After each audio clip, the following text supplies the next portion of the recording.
नमस्कार फ्रेंड, सर्वांचं वेलकम आहे आपल्या स्मार्ट स्टडी कट्टा 2.0 या चॅनलवरती। आणि आजपासून आपण एक नवीन सेक्शन चालू करत आहोत, ज्यामध्ये आपण डेलीचं करंट अफेअर कव्हर करणार आहोत।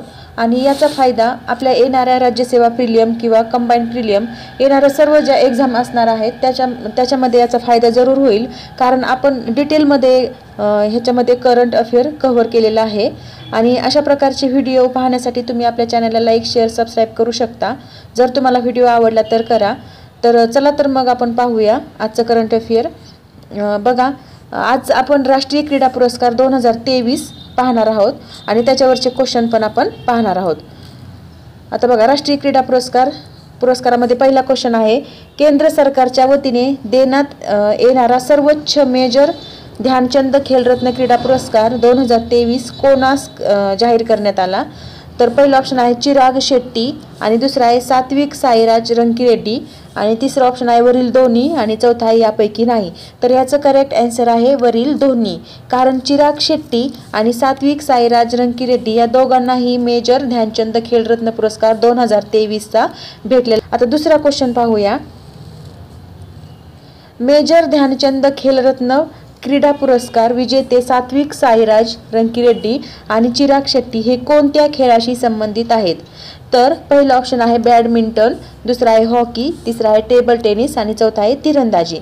तर याचं करेक्ट आन्सर आहे बॅडमिंटन। हे दोघेही जे आहेत रंकीरेड्डी आणि चिराग शेट्टी या दोघांनाही कोणत्या खेळाशी संबंधित आहेत? तर ते आहे बॅडमिंटन। आता नेक्स्ट क्वेश्चन पाहूया, राजीव गांधी खेलरत्न पुरस्काराचे नाव मेजर ध्यानचंद खेलरत्न क्रीडा पुरस्कार असे केव्हा करण्यात आले? तर पहिला ऑप्शन बघा 6 ऑगस्ट 2021, दुसरा आहे 12 ऑगस्ट 2022, तिसरा आहे 6 ऑक्टोबर 2021, आणि चौथा आहे 6 ऑक्टोबर 2022। तर याचं करेक्ट आन्सर आहे 6 ऑगस्ट 2021। बघा काय केलेलं आहे, मेजर ध्यानचंद खेलरत्न क्रीडा पुरस्कार असं नाव केलेलं आहे। कोणत्या पुरस्काराचं?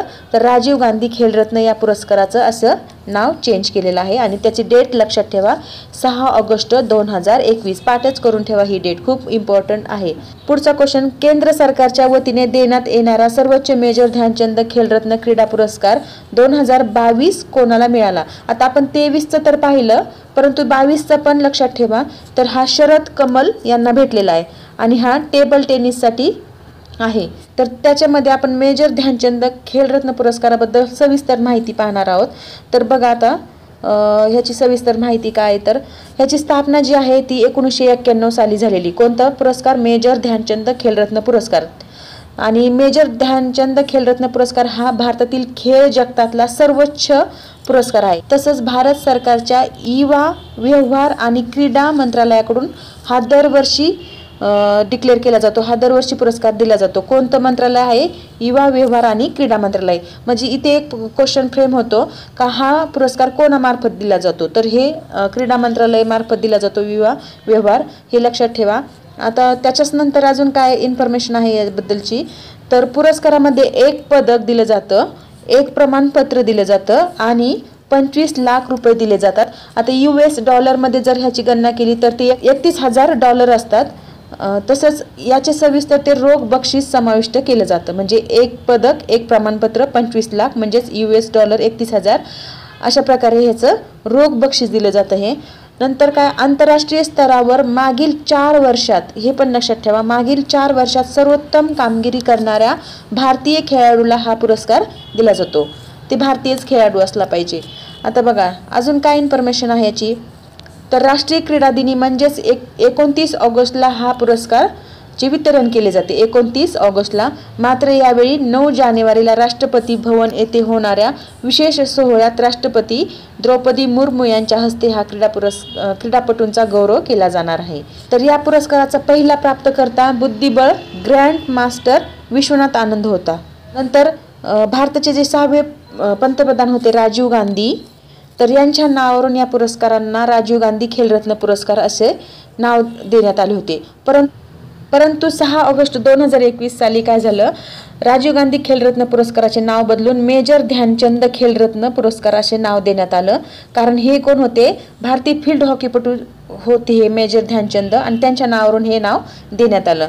तसेच त्यांना मेजर ध्यानचंद जे आहेत त्यांना सर्व काळातील सर्वोत्कृष्ट फील्ड हॉकी खेळाडू म्हणून पण ओळखले जात होते. अशा प्रकारे आपण मेजर ध्यानचंद खेलरत्न पुरस्कारावरचे क्वेश्चन आणि त्याची डिटेलमध्ये माहिती पाहिली. आता आपण दुसरा क्वेश्चन पाहूया जो की खेळाशीच रिलेटेड आहे. बघा आता, आशियाई आणि जागतिक अजिंक्यपद स्पर्धेत सुवर्ण यश मिळविणारी तीरंदाज आदिती स्वामी आणि तिचा सहकारी ओजस देवताळे यांना नुकताच कोणता क्रीडा पुरस्कार जाहीर झाला. बघा, आदिती स्वामी आणि ओजस देवताळे यांना कोणता पुरस्कार जाहीर झालेला आहे, तर पहिला आहे मेजर ध्यानचंद खेलरत्न पुरस्कार. तर आत्ताच आपण मेजर ध्यानचंद खेलरत्न पुरस्कार कोणाला भेटलेला आहे हे पाहिलेले, म्हणजे आपलं हे ऑप्शन कटलं.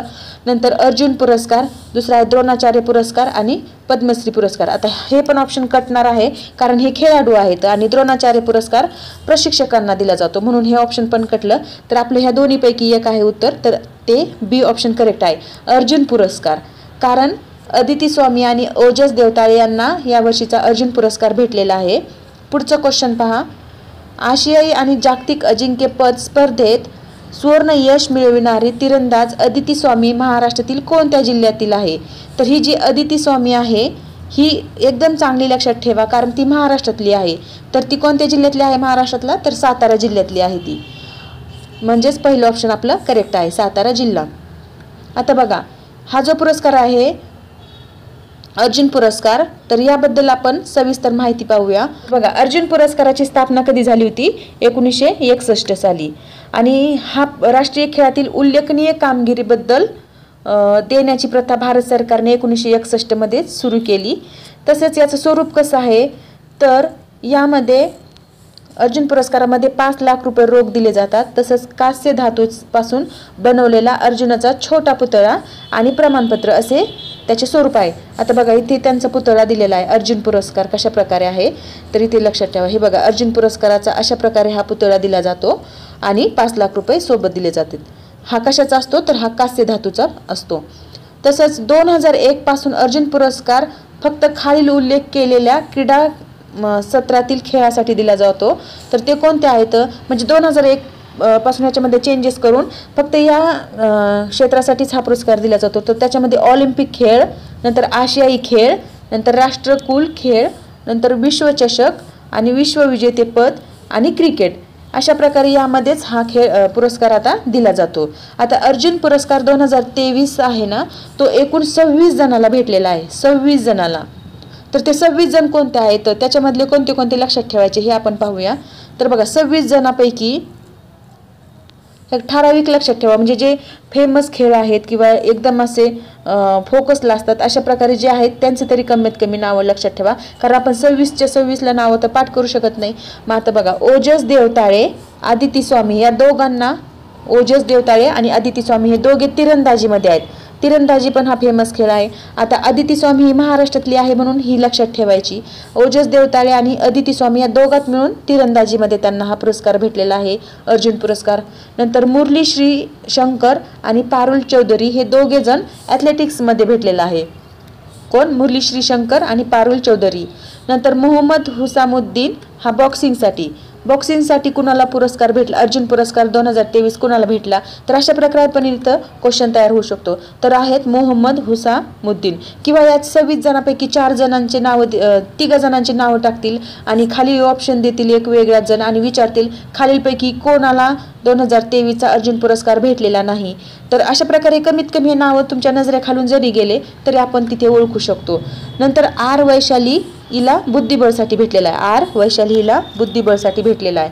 नंतर मोहम्मद शमी क्रिकेटसाठी, यांना पण लक्षात ठेवा, मोहम्मद शमी आहेत क्रिकेटसाठी अर्जुन पुरस्कार मिळणारे. नंतर अनुष अग्रवाल, दिव्य कीर्ती सिंग हे घोडेस्वारीसाठी, यांना नाही लक्षात ठेवलं तरी चालते. दीक्षा डागर गोल्फसाठी, कृष्ण बहादूर पाठक आणि सुशीला चानू हे दोघे हॉकीसाठी, हे पण लक्षात ठेवा, कृष्ण बहादूर पाठक आणि सुशीला चानू, कारण आपला हा खेळ राष्ट्रीय खेळ आहे हॉकी, म्हणून कृष्ण बहादूर पाठक आणि सुशीला चानू या दोघांना मिळून हॉकीसाठी भेटलेला आहे. नंतर पवन कुमार आणि ऋतू नेगी हे दोघे कबड्डीसाठी. नंतर नसरीन हा खो खोसाठी, पिंकीला लॉन बॉलसाठी. नंतर ऐश्वर्या प्रतापसिंह तोमर आणि ईशा सिंह दोघे नेमबाजीसाठी. ऐश्वर्या प्रतापसिंह तोमर आणि ईशा सिंह हे नेमबाजीसाठी पण विचारू शकतात. नंतर हरिंदर पाल सिंग संधू हा स्क्वॅशसाठी भेटलेला आहे. तसेच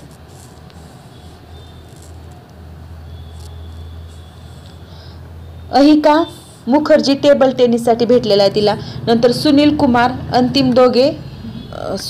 आणि अंतिम हे दोघांना कुस्तीसाठी भेटलेला आहे. कुस्तीसाठी पण विचारू शकतात. कुस्तीसाठी अर्जुन पुरस्कार कोणाला भेटला तर सुनील कुमार आणि अंतिम या दोघांना भेटलेला आहे. नंतर नवरेम रोशिबिना देवी हिला उशूसाठी भेटला. नंतर शीतल देवी हिला पॅरा तिरंदाजीसाठी भेटला. आता पॅरा तिरंदाजीसाठी पण अर्जुन पुरस्कार कोणाला देण्यात आलेला आहे. अशा प्रकारे जे काहीतरी वेगळं असतं ते लक्षात ठेवायला हरकत नाही. तर ती शीतल देवी आहे. नंतर इलुरी रेड्डी ही अंध क्रिकेटमध्ये आहे. इलुरी रेड्डी अंध क्रिकेटमध्ये आहे. नंतर प्राची यादव पॅरा कॅनोईंगसाठी. आता हे शीतल देवी पॅरा तिरंदाजी, इलुरी रेड्डी अंध क्रिकेटसाठी आणि प्राची यादव पॅरा कॅनोईंगसाठी. तर हे तिघेही चांगल्या प्रकारे लक्षात ठेवा. अशा प्रकारे हे 26 जणांची इथे लिस्ट दिलेली आहे आणि ह्याच्यापैकी तुम्ही जर हा व्हिडिओ एकदा दोनदा पाहिला तर तुमच्या बऱ्यापैकी नावं पण पाठ होऊन जातील. आता तशाच प्रकारे नेक्स्ट क्वेश्चन पाहूया आपण. 2023चा उत्कृष्ट प्रशिक्षकांसाठी द्रोणाचार्य पुरस्कार नियमित श्रेणीमध्ये जाहीर झालेले RB रमेश कोणत्या खेळाशी संबंधित आहे. आता बघा, नियमित श्रेणीसाठी द्रोणाचार्य पुरस्कार दिला जातो. म्हणजे ते वेगवेगळे 2-3 प्रकार आहेत त्याच्यामध्ये. तर नियमित श्रेणीमध्ये कोणाला भेटलेला आहे तर RB रमेश यांना भेटलेला आहे. RB रमेश इथे पण क्वेश्चनमध्ये पण क्वेश्चन फ्रेम होत आहे. 2023चा नियमित श्रेणीमध्ये द्रोणाचार्य पुरस्कार कोणाला भेटला तर ते आहेत RB रमेश. आता RB रमेश हे कोणत्या खेळाशी संबंधित आहेत तर ते आहेत बुद्धिबळ. म्हणजे पहिलंच ऑप्शन आपलं करेक्ट आहे. आता द्रोणाचार्य जो पुरस्कार आहे तर त्याची आपण इथे सविस्तरमध्ये माहिती पाहू. द्रोणाचार्य पुरस्कार बघा, 1985 साली द्रोणाचार्य पुरस्काराला सुरुवात झालेली. तर प्रशिक्षकांना देण्यात येणारा हा भारताचा सर्वोच्च पुरस्कार आहे. तसंच भारतासाठी दिग्गज खेळाडू घडवणाऱ्या प्रशिक्षकांचा या पुरस्काराने गौरविले जाते. नंतर हा पुरस्कार विजेत्या प्रशिक्षकाला ट्रॉफी दिली जाते, प्रमाणपत्र आणि 15 लाख रुपये रोख बक्षीस दिलं जातं. किती लाख रुपये? 15 लाख रुपये रोख बक्षीस दिलं जातं. तसंच 2023च्या उत्कृष्ट प्रशिक्षकांसाठी द्रोणाचार्य पुरस्कार नियमित श्रेणीमध्ये ललित कुमार हे कुस्तीसाठी भेटलाय.